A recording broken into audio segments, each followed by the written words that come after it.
দেশ রক্ষা করা যাদের কাজ তারাই করেছে প্রতারণা।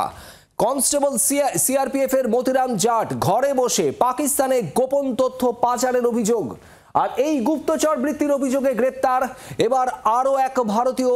এই ধৃতের নাম রবি বর্মা।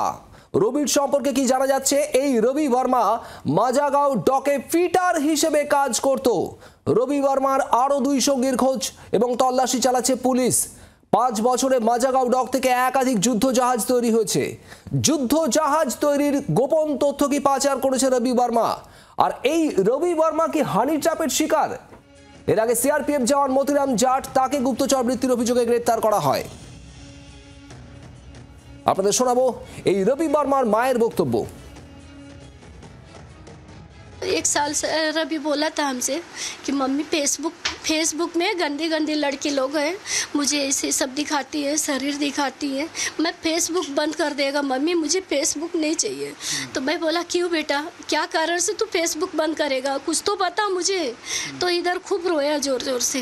मैं बोला मुझे बता, तो नहीं तो मोबाइल तोड़ दूंगी। ऐसे गुस्से से मैं बोली जब काम पे जाने का तो काम पर से छूटने का सीधा फ़ोन करते रहने का। उसके मोबाइल में हमारा भी रिकॉर्डिंग है, बेटा काम पे से छूटा घर पे आ जल्दी आ।